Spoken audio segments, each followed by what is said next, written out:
गुरुमुख प्यारी साध संगत जी, राधा स्वामी। आज एक बार फिर से स्वागत है आपका हमारे इस चैनल पर। आज 14 दिसंबर को एक बार फिर से ब्यास में सवाल जवाब का कार्यक्रम था। जो भाई बहन हमारे इस चैनल पर पहली बार आए हैं उनसे बेनती है कि वो भी इस चैनल को सब्सक्राइब कर लें। जिन्होंने सब्सक्राइब कर रखा है उनका दिल से शुक्रिया।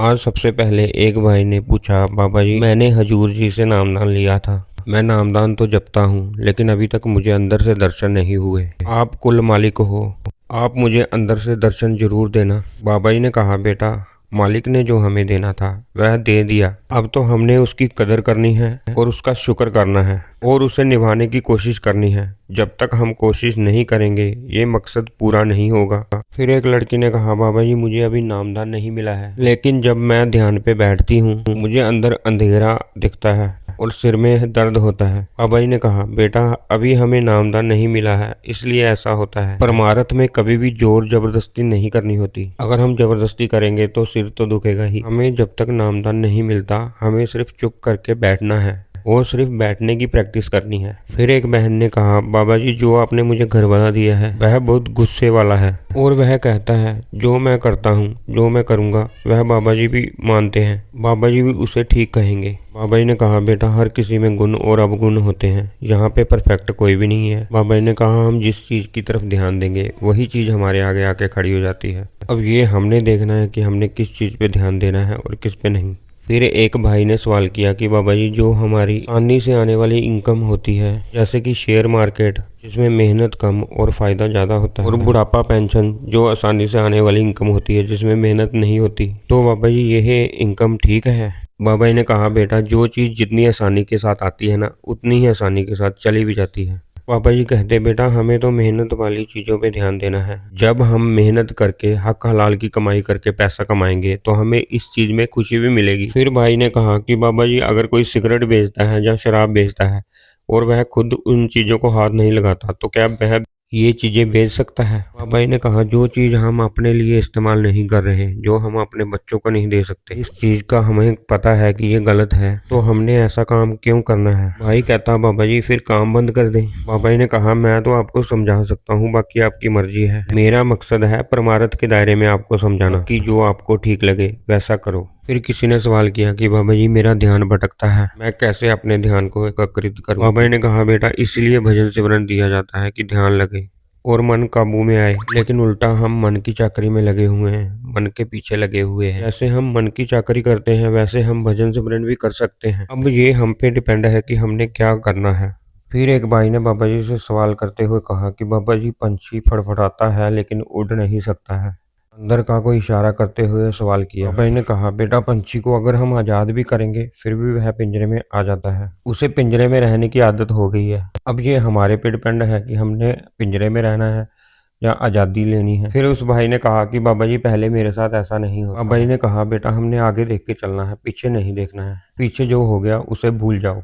फिर किसी ने सवाल किया कि बाबा जी किसी के ऊपर कैसे भरोसा किया जाए? बाबा जी ने कहा, बेटा मालिक ने हमें विवेक की ताकत दी है। अब ये हम पे निर्भर है कि हम देख के चलें कि हमारे लिए क्या गलत है और क्या सही है। हमने जो करना है अपने लिए करना है, बाकी जो जिसकी करनी है वह उसके अपने कर्म होंगे। हमने अपनी तरफ से ठीक करना है। फिर एक भाई ने सवाल किया कि बाबा जी तू ही है मैं ना ही हो सजना। बाबा जी ने कहा, बेटा अच्छी बात है, अगर उसने दिया है तो आप कदर करो। बाबा जी कहते, बेटा ये एहसास की बात है। भाई ने कहा, बाबा जी अब तो आप मुझे हर वक्त दिखाई देते हो। बाबा जी ने कहा, घट घट में हरजू बसे। बाबा जी ने कहा, बेटा ये तो मालिक की मौज है, जिसे पहचान होगी बड़ी अच्छी बात है। फिर भाई ने कहा कि बाबा जी एक बार आपने मुझे सत्संग में आवाज मारी और सारा कुछ चला गया और अब जाके मैं आप तक पहुंचा हूँ। बाबा जी ने कहा, बेटा मालिक तो रोज ही आवाज मारता है, हम ही नहीं सुन पाते। हमने उसे सुनने की कोशिश करनी है। जो धुन हमारे अंदर बज रही है उसे सुनने की कोशिश करो, बाहर की आवाजों की तरफ ध्यान ना दो।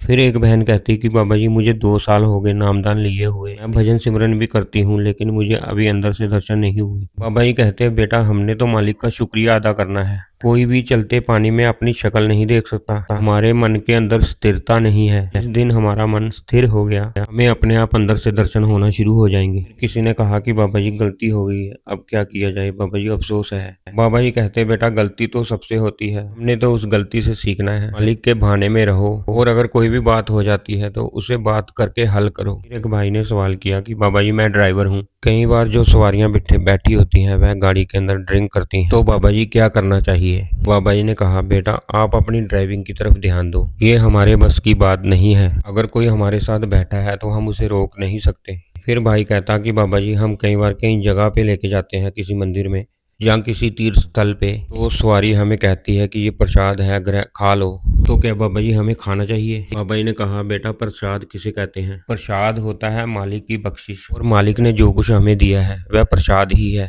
बाकी जो प्रसाद है वह आस्था की बात है। यहाँ डेरे में भी प्रसाद दिया जाता है, कोई उसे प्रसाद मानता है, कोई उसे मिश्री समझ के ले लेता है, ये सारी ही आस्था की बात है। फिर किसी ने सवाल किया कि बाबा जी जब मैं किसी के साथ बात करती हूँ तो लोग मुझे इग्नोर करते हैं। बाबा जी ने कहा हमने क्या लेना है किसी से, अगर कोई जवाब नहीं देता तो किसी और से पूछ लो। बाबा जी ने कहा बेटा क्या फर्क पड़ता है। बाबा जी ने कहा बेटा हम सारी उम्र किसी के सर पे जिंदगी नहीं काट सकते, कोई जवाब देता है तो दे, नहीं तो किसी और से पूछ लो। फिर बहन ने कहा बाबा जी कोई ऐसी बात बोलो जो मुझे याद रहे। बाबा जी ने कहा बेटा बीबियों को याद क्या रहता है। बाबा जी कहते बेटा कम खाओ, कम बोलो और कम सो। वो बहन कुछ और बोलने लगी। बाबा जी ने कहा मैंने अभी तो बोला कम बोलो।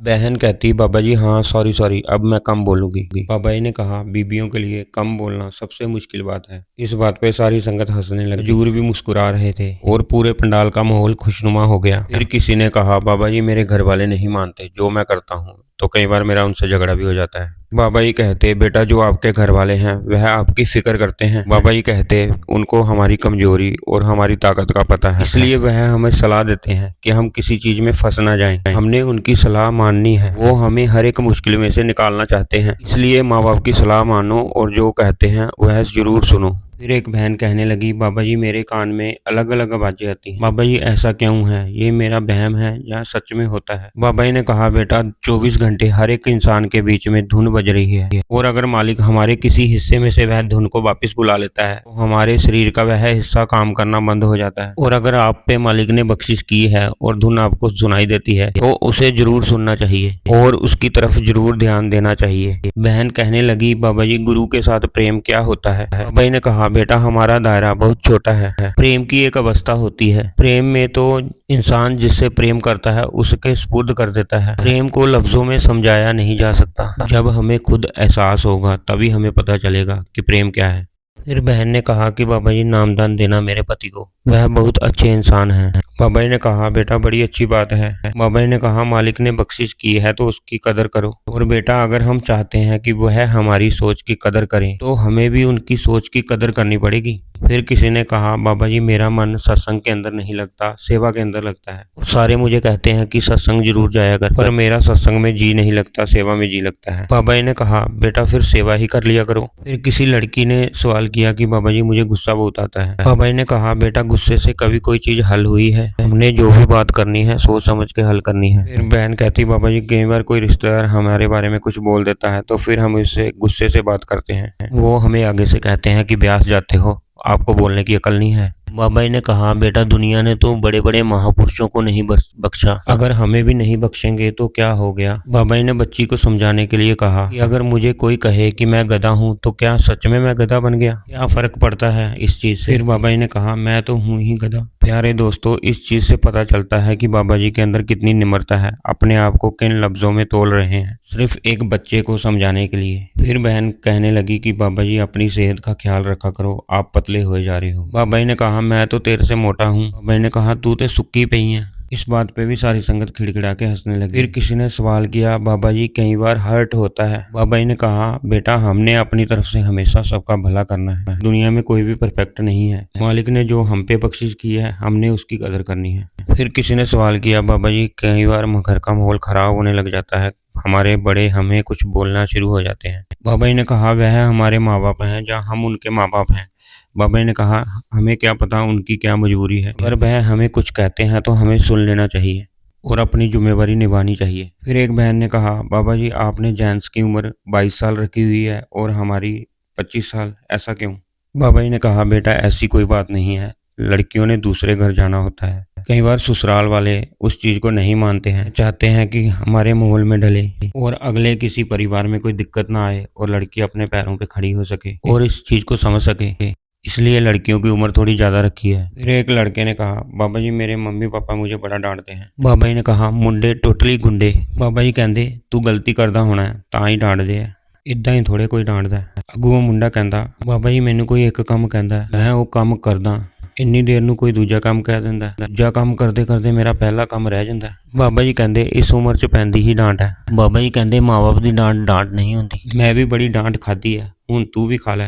इन्नी गल सुनते ही सारी संगत खिलखिला के हंसने लग गई। फिर एक बहन कहने लगी, बाबा जी मैं बड़ी मैंटली डिस्टर्ब हाँ। बाबा जी कहते मैंटली डिस्टर्ब की होंदा है, जदों साडा मन तेज रफ्तार नाल चलना शुरू हो जाता है। बाबा जी ने कहा, भजन सिमरन करांगे, मन साडा काबू विच आएगा, अपने आप सब कुछ ठीक होना शुरू हो जाएगा। फिर एक भाई ने कहा, बाबा जी आपके सिवा हमारा कोई भी नहीं है। बाबा जी ने कहा, संगत के अलावा मेरा भी कोई नहीं है।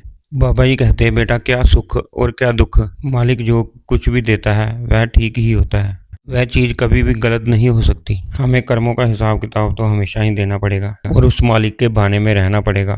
बाबा जी ने कहा, कुछ ऐसी चीज़ें होती हैं जो लफ्ज़ों में बयान नहीं की जा सकती। जब तक हमारी ज़िंदगी में इन चीज़ों का उतार चढ़ाव नहीं होगा तब तक हम इन चीज़ों को समझ नहीं सकते। फिर एक बहन कहने लगी, बाबा जी बहुत गल्लां हैगियां ने। बाबा जी कहते, तू फिर आ गई है। बहन ने कहा, नहीं बाबा जी मैं तो हुण ही आई हाँ। बाबा जी कहते, अच्छा ठीक है। भैन कहती, बाबा जी अगर मालिक नूं पता सी कि दुनिया ते इन्ना दुख होना तो मालिक ने दुनिया नूं धरती ते क्यों भेजा। बाबा जी ने कहा, बेटा बाइबल विच आंदा है मालिक ने पहले सृष्टि बनाई, सृष्टि बना के पहले आदमी बनाया, आदमी विचों पसली कढ के औरत बनाई। बाबा जी ने कहा, उस तो बाद ना आदमी चैन दा बह सकिया ते ना मालिक।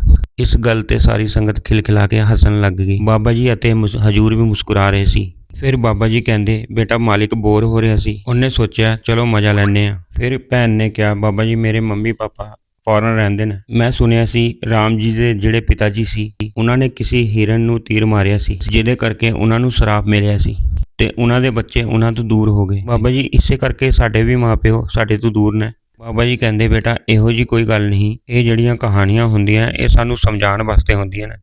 कई बार माँ बाप साडे तो कमाई वास्ते दूर हुंदे ने, कई बार उन्हां दी कई मजबूरियां हुंदियां ने, सानू इदां नहीं सोचना चाहिए। बाबा जी कहते, बेटा जो मालिक ने सानू दिता है असी तो उहदी कदर करनी है। फिर बहन ने कहा, बाबा जी मैंने अपना कॉलेज ड्रॉप कर दिया क्योंकि मैंने कुछ और प्लान करके रखा था। अब मुझे लगता है कि मैंने गलत किया क्योंकि मेरे सारे फ्रेंड जो हैं आगे निकल चुके हैं। बाबा जी ने कहा, बेटा जब मैं यूनिवर्सिटी में पढ़ता था उस समय यूनिवर्सिटी में कई लोग गाँवों से आते थे, वह आगे के आगे कोर्स ले लेते थे क्योंकि उनको पता था कि अगर घर जाएंगे तो जिम्मेदारी करनी पड़ेगी और 35-36 साल की उम्र में भी वह यूनिवर्सिटी में रहते थे। बाबा जी ने कहा, जो मैं कहना चाहता हूँ तुझे समझ आ गई। बहन कहती, हाँ बाबा जी समझ आ गई। बाबा जी कहते, ढेला नहीं समझी तू। बाबा जी कहते, बेटा बीबियां तो पहले किसी की सुनती नहीं। फिर बहन ने कहा कि बाबा जी मैं किसी को लाइक करती हूँ, वो फनी वीडियो बनाता है। बाबा जी वह ऐसी जगह रहते हैं वहाँ उनका कैसे पार उतारा होगा। बाबा जी ने कहा, इसलिए तो मालिक ने तुझे भेजा है, तू उनको समझा सके। फिर उस बहन ने कहा कि बाबा जी मैंने कई लोगों को देखा है वह बड़े नास्तिक होते हैं, तो बाबा जी उनका क्या बनेगा। बाबा जी कहते हैं, मुझे तो ये फिक्र पड़ा है कि तेरा क्या बनेगा। सारी संगत खिलखिला के हंसने लगी और पंडाल का माहौल बिल्कुल खुशनुमा सा हो गया। फिर बहन कहती, बाबा जी मैं आपसे डरती हूँ, पहले मैं कहती थी कि मैंने सत्संग नहीं जाना। बाबा जी कहते, कभी कहती है कि मेरे से डरती है, कभी कहती है मैं इधर ही आ गई हूँ। बाबा जी कहते, अच्छी बात है, डरना चाहिए। फिर बहन ने कहा कि बाबा जी कई बार माँ बाप हमारी बात को समझ नहीं पाते और हमें बेइज्जती महसूस होती है। बाबा जी कहते, बिल्कुल गलत, माँ बाप तो हमेशा हमारा भला ही सोचते हैं। माँ बाप अगर हमें कुछ कहते हैं तो हमें शर्मिंदगी महसूस नहीं होनी चाहिए। फिर बहन ने कहा, बाबा जी मेरा एक भाई है, वो कई बार मेरी सपोर्ट करता है और कई बार मेरे से गुस्सा भी होता है। फिर बाबा जी के साथ उस बहन ने बड़ी बातें की। फिर बाबा जी कहते, बेटा मिर्ची जितनी छोटी होती है ना उतनी ही तीखी होती है। कहती, नहीं बाबा जी मैं ते बाबा जी 5 फुट तो ऊपर हाँ। बाबा जी कहते, चंगा होया तू मैनू दसता, मैनू दिखाई नहीं दे रहा सी। सारी संगत खिलखिला के हंसने लग गई। फिर बहन ने कहा कि बाबा जी आपने मेरी बेइज्जती कर दी। बाबा जी ने कहा, बेटा छोटा कहने से बेइज्जती हो जाती है। बाबा जी ने कहा, बेटा इज्जत बनावांगे तां ही साडी बेइज्जती होएगी। तो ये थे आज के सवाल जवाब। वीडियो पूरा देखने के लिए आपका धन्यवाद। ऐसे ही वीडियो के लिए हमारे चैनल को सब्सक्राइब कर लें और अगर आपको वीडियो पसंद आया तो लाइक भी कर सकते हैं।